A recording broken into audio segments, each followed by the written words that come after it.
అబ్బో ఇక్కడ కేజీ చీరలు కొంటే అర కేజీ చీరలు ఫ్రీ అంట. మంగళ్య షాపింగ్ మాల్ కేజీల్లో సేల్, టన్నుల్లో ఆనందం. సినీ డాన్సర్స్ అసోసియేషన్ లో మొదలైన వివాదం ఇప్పుడు ఫిల్మ్ ఛాంబర్ వరకు చేరింది. ఫెడరేషన్ జానీ మాస్టర్ కు షోకాజ్ నోటీసు జారీ చేయడంతో ఈ వ్యవహారం మరింత వేడెక్కింది. ఫెడరేషన్ తీరుపై తీవ్ర అభ్యంతరం వ్యక్తం చేసిన జానీ మాస్టర్ అసోసియేషన్ అధ్యక్షురాలు సుమలత ఫిల్మ్ ఛాంబర్ పెద్దలను కలిసి తమ వాదన వినిపించారు.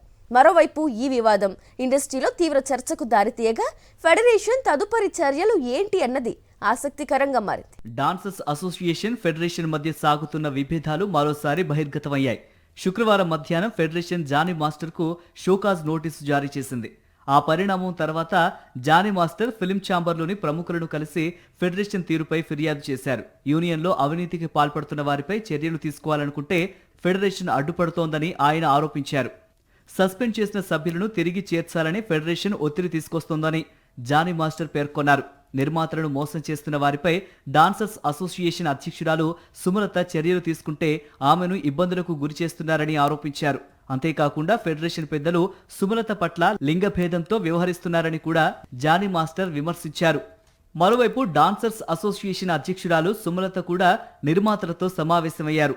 తప్పు చేసిన సభ్యులకు సంబంధించిన ఆధారాలను ఫిల్మ్ ఛాంబర్ పెద్దలకు అందజేశామని తెలిపారు. అసోసియేషన్ అంతర్గత వ్యవహారాల్లో ఫెడరేషన్ జోక్యం చేసుకోకుండా చూడాలని కోరారు. అవినీతికి పాల్పడుతున్న వారిపై కఠిన చర్యలు తీసుకోవడంతో పాటు వారికి సహకరిస్తున్న వారిపైన చర్యలు ఉండాలని విజ్ఞప్తి చేశారు. డాన్సర్స్ అసోసియేషన్లో కొందరు సభ్యులు నిర్మాతలను మోసం చేస్తున్నారని అసోసియేషన్ నాయకత్వం ఆరోపిస్తుండగా అలాంటి వారిని ఫెడరేషన్ కాపాడుతోందని కూడా విమర్శిస్తోంది. ఈ వ్యవహారం ఇప్పుడు ఫిల్మ్ ఛాంబర్ దృష్టికి చేరడంతో వివాదం మరింత ముదిరింది. ఈ ఆరోపణలపై ఫెడరేషన్ ఎలాంటి వివరణ ఇస్తుంది, ఫిల్మ్ ఛాంబర్ ఎలాంటి నిర్ణయం తీసుకుంటుందన్నది ఇప్పుడు సినీ పరిశ్రమలో ఆసక్తికరంగా మారింది. మరిన్ని అప్డేట్స్ కోసం ఛానల్ ను సబ్స్క్రైబ్ చేయండి. నోటిఫికేషన్స్ కోసం బెల్ ఐకాన్ పై క్లిక్ చేయండి.